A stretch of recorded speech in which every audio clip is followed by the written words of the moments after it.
Hello, my name is June Can, and I'm going to read from my book, Healing Relationships, Healing the World, A New Formula for World Peace. Living in Israel for 32 years out of my 53, I have witnessed conflict and seen the dynamics of it. I wish to share tools with you that can aid healing conflict in any relationship, be it internal, interpersonal, or international. The dynamics of conflict are all the same in all of these relationships because they are based upon the human common psyche of the people and nations involved. The same emotions that drive people drive nations. Understanding what these emotions are and how they affect human behavior is the first step towards healing our relationships. We need to look at ourselves first and heal ourselves first. After that, we can heal our world by treating others in the way we have learned to treat ourselves. The more people take responsibility for their own healing, the more comprehensive the healing will be on the planet. It is not the time for one charismatic leader to change the world anymore. It is the time of mass movements. Leaders are only instruments of the masses demanding change in all systems of society. The Internet has changed the world in that people can unite from all over the world and create mass movements of thought. These movements consist of energy that manifests itself in new ways of doing things.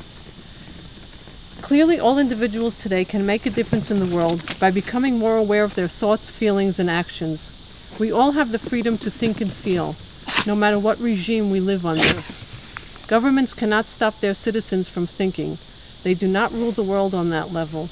We are all free to think the thoughts we choose, and those thoughts have power and will cause change in the world. This book is for world leaders and individual citizens, conveying the unifying message that we all can become empowered to heal our thoughts and emotions by applying the tools and new understandings described herein.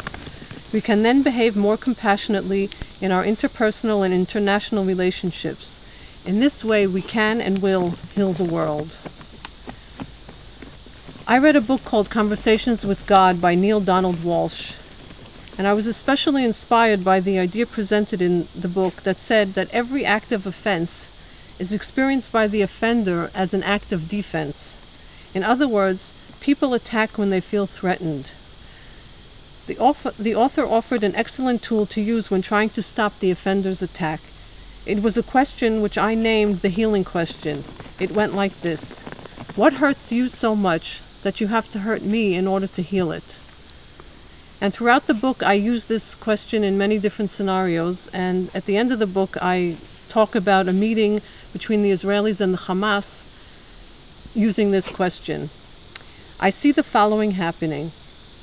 Chosen representatives from Israel and Hamas have decided to sit down and talk, but this time with the new formula for world peace presented in this book. Tension is felt in the circle of people, both sides harboring deep hurts and resentments. The Israelis have decided to ask the healing question first. Moshe, whose daughter was killed when a suicide bomber blew himself up in an outdoor market in Jerusalem, comes up to Ahmed, a suicide bomber recruiter, and asks, what hurts you so much that you have to hurt me in order to heal it? Moshe has tears in his eyes, and Ahmed has fear and anger in his. He looks at Moshe for a long time, narrowing his eyes and really screening him. He looks around at his comrades from Hamas and sees that they are as stunned as he is by the question. The room remains silent. Moshe does not speak anymore. He waits for Ahmed to answer. Ahmed blurts out, what did you say? Moshe asks him again, what hurt you so much that you have to hurt me in order to heal it? Ahmed yells back, what? You don't know what hurts me? Are you kidding me? My family has lived in poverty for the last 60 years in Gaza because in 1948 they were ordered to leave their home in the coastal area of Israel. We have been refugees ever since. We have lived under military occupation. Moshe had been taught in school that during Israel's War of Independence, most of the Arabs in the coastal area had left on their own account due to fear. But lately he had heard that there were those who had been ordered to leave. He knows that his father and mother came to Israel in 1947 as Holocaust survivors and were drafted into the Jewish Haganah soon after. All of his father's family was killed in the Auschwitz concentration camp, including his first wife and their 3 children. Moshe does not say anything. He looks at Ahmed and notices that his eyes are green. He looks into them and sees a lot of fear and rage. Ahmed continues, "We were living in our homeland where we had lived for generations, and suddenly we became a minority in our own land. My family's source of income was taken away, our house was demolished. I am angry at my family's destiny. We need money, schools, land, and most of all, we need our pride back. We want to be treated with dignity and respect." Moshe's face has softened unconsciously as his heart starts empathizing with this person opposite him. He also senses his own rage at his daughter's untimely death and the pain he has been through since she was killed. But he wants to listen to Ahmed because he wants to stop seeing him as an enemy. He wants to connect with this angry, frightened man. He wants to reach him. Ahmed looks around at the group and senses that everyone is really listening to him and not judging him or trying to shut him up. He feels overwhelmed from all of this positive attention. The Israelis are listening to him with quiet respect, and even with all of what he has said, they are still silent and attentive. "I want my people to have a country of their own. I want to control my own destiny and not be constantly threatened by military invasions into the Gaza Strip. I heard from my family's and nation's history. The world would not listen to us until we started to sacrifice ourselves in our struggle for recognition and help. We feel we have nothing to lose and that God is with us." Moshe feels his stomach turn at these words, but commits to remaining silent as he listens some more. "I recruit young people to sacrifice their lives for our cause because that is how much we want it." Moshe feels both fear and rage at what he is hearing, yet he is committed to listen and not react. He asks himself, how desperate is this man before me that he is willing to kill others in order to be heard and saved from his plight? Moshe asks Ahmed again, "What hurts you so much that you have to hurt me in order to heal it?" Ahmed stares at him for a long time and his lips begin to tremble. He has never in his life experienced this kind of patience, understanding, and attention from an Israeli. "I hurt, and I am afraid that I will starve, that my children will starve, and that we will all be killed by Israeli bombs. I feel weak and tired from this never-ending conflict, and I want to experience peace in my life." The room is so silent you can hear a pin drop. No one says anything for a long time. Ahmed's admission of fear is so healing for all. Everyone in the room can identify with it and have compassion for someone experiencing that fear. The Israelis certainly are familiar with it from their own Jewish history. Moshe reaches over and puts his hand on Ahmed's arm. He is on the verge of tears himself.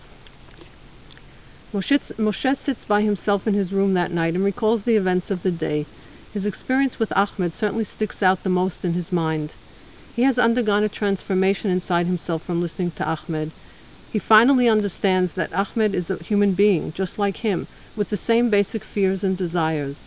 He too wants to be treated with respect, have enough income to sustain his family, and have control over his destiny. Moshe understands that it is not the suicide bomber that killed his daughter. It is the lack of real communication between two nations who have been living side by side for hundreds of years. The next day, in another session, the Hamas members decide to ask the Israelis the healing question. Ahmed approaches Moshe and asks him in a forthright fashion, "What hurts you so much that you have to hurt me in order to heal it?" Moshe pauses for a moment, knowing that the whole circle is watching him. He realizes that it is now time for him to share his pain. "I grew up as a child of Holocaust survivors," he begins. "My father married a woman who had lost her entire family in the Auschwitz concentration camp, like he had. They tried to build a new life together and were so happy when I was born.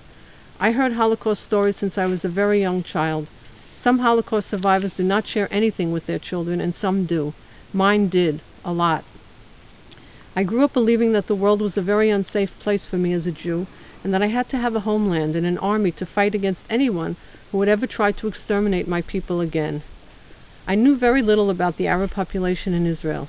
I only knew how Israel was constantly at war with its neighbors fighting to survive. I served in the army as a paratrooper, sincerely believing that I was serving in a defense force. I felt that I was protecting my family and my nation. After my army service, I got married and had 3 children over the years, 2 boys and a girl. Last year, my daughter was killed by a suicide bomber in the Machane Yehuda market. She had gone to buy some potatoes for our Friday night dinner." Ahmed flinches but does not remove his eyes from Moshe, who begins to cry. "My daughter was only 17, he sobs. She had not even finished high school."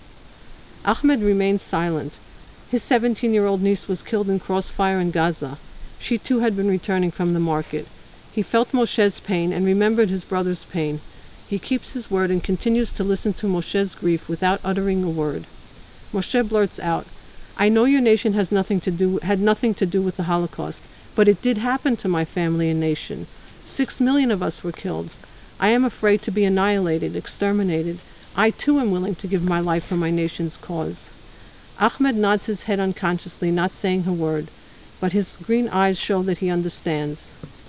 At this conference, a new understanding of each side's reality is achieved. No one walks away thinking about the other in the same way. They each see the human side of the enemy, identifying with and understanding his human emotions. The healing question is asked and answered by both sides. Each side perspective of the possible solution to the conflict has changed. They each have new information that can factor into a positive solution for all. I see all of the conflicts in the world solved this way because people will sit down and start to talk with each other and listen carefully to one another. Above all, I see the people of Earth unafraid. I envision them trusting and knowing that there is enough for all.